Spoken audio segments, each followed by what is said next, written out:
It's that time again. It's time for inventory and grocery haul on my storage pantry. Y'all have seen it. I've done it a couple different times, doing it a little differently this time, and saving you even more money. Let's get to doing a quick inventory of my emergency storage pantry, or my prepper pantry, whatever you want to call it. I call it my storage pantry. And get that list of what I need at the store so we can go shopping. So come on, let's get going. And here is my storage pantry, prepper pantry, emergency food storage, whatever you want to call it. You've seen it before, but it's of course time to get that inventoried. I have quite a few things in my pantry, and I basically go through each item. I usually have what I call a flat, which is Aldi's. You know, they have the little boxes full of food. That's what I call a flat. And I go through and I look and see what I need from each of the flats. I have lots of different items. Everything that we use on a regular basis is here in this closet. And y'all know that whenever my daughter moved out, I turned her closet into my food storage pantry. And this is what it looks like. I did a video on how to start a storage pantry, and basically you'll want to take into account the meals that you make on a regular basis, what you need for those meals to make sure that you have enough for the month to make the meals you're going to make, and then you can just add to those. Right now everything we have would last about 6 months. Of course, here is the mayonnaise, ketchup, mustard, all the condiments. We have a whole section full of those. That way, if I need one, I can come and get what I need. Lots of snack items. We love those pickled okra. And of course, my taco stuff. I've got to have that. And here are the 5-gallon and the 2-gallon bins I have. Multiple things. I just lift the lids, look to see how good they are, or if I need to buy more to make sure that it's fully stocked for the next quarter. I do have rubber bins full of boxed items, such as the stuffing mixes, so no bugs can get in them. And I went through my pantry and did my inventory, so now I know exactly how many of each thing I need. It's actually 2 pages long. So now I can go to the grocery store and pick up those items that I need to restock my pantry. I used to use my inventory sheet and go onto each website and check the prices on the website, but I'm doing things a little differently this time.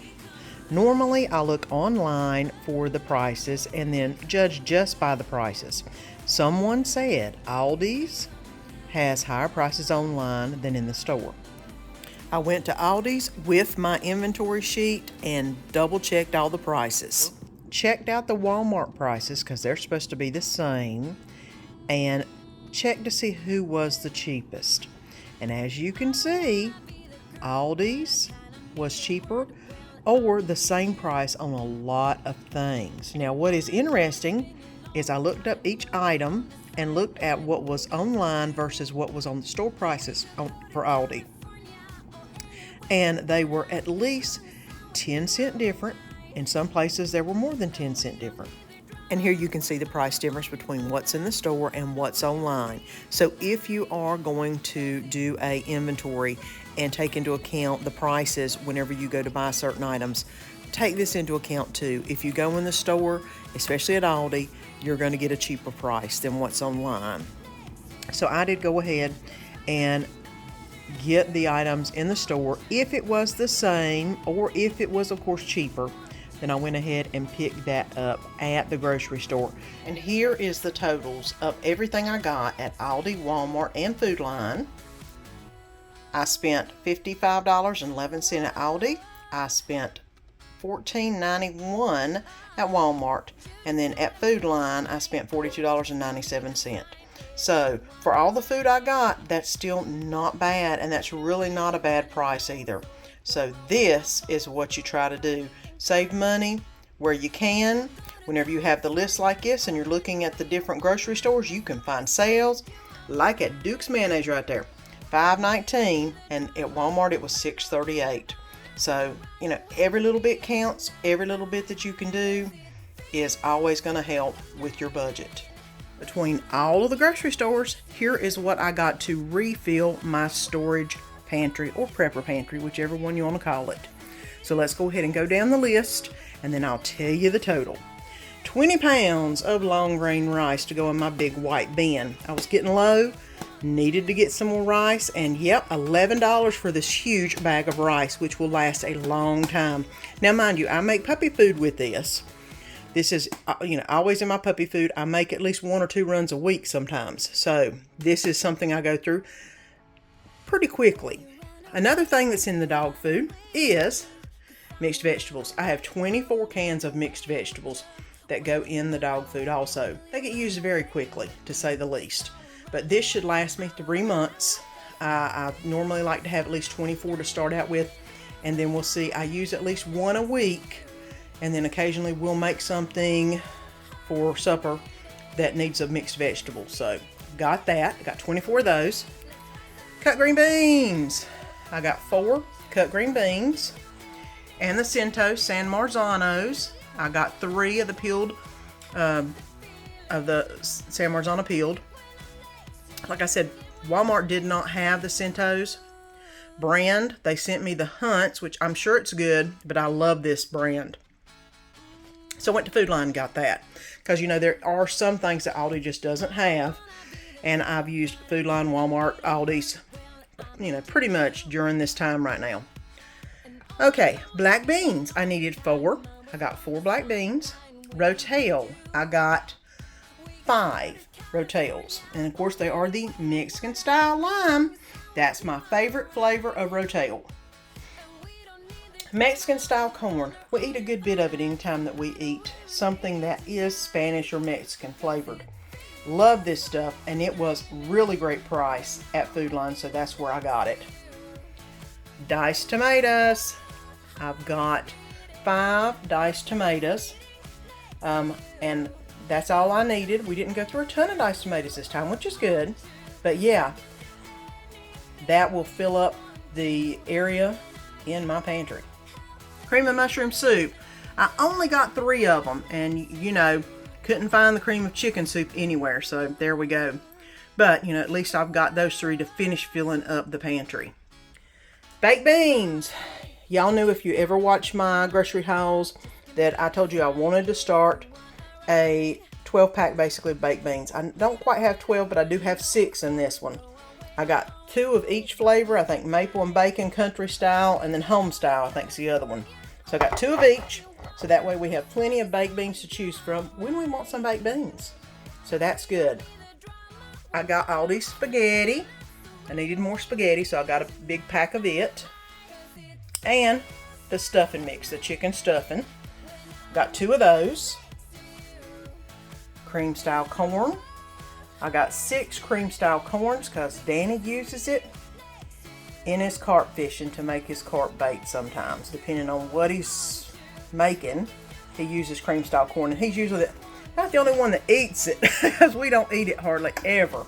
So yeah, I always keep some on stock for him to take to the carp pond. Macaroni and cheese. I got 4 boxes to keep in the stockpile so I can have some on hand whenever we decide we just want some mac and cheese. I got some more penne pasta from Aldi's. Y'all know that is my favorite type of pasta. Love it. Now Duke's. Yep, Food Line was the good one for the Dukes this time. And then of course the Dales.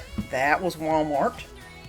So I've got a large bunch of food to put in my storage pantry. And you've already seen the breakdown, so you know the total of all of this was $114.60. So for $114, I've got all of these shelf-stable items to go in the pantry that will last for a while. So that ends the grocery haul. And now I get to go put all these groceries up. Yay me! I hope that you've enjoyed this inventory and grocery haul. I do a new inventory every 3 months, quarterly. That way I can make sure that our storage pantry, prepper pantry, whatever you want to call it, is full. And I don't have to worry about going to the grocery store for just anything. I can go and shop my pantry, and then whenever it gets to a certain degree, then I'll go get new. Don't forget, whenever you're adding new items, such as canned items, to make sure that the older goes to the front, the newer goes to the back. That way, first in, first out. You can use it within its good-bye dates, and we go through the food in our pantry.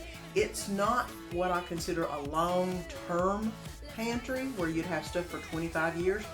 This is a short-term pantry for 6 months to a year. You know, if anything were to happen, that way you don't have to worry where the food's coming from.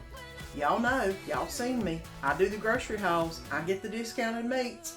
I try to save as much money as I can, and this is one way I do it. So I hope you've enjoyed it.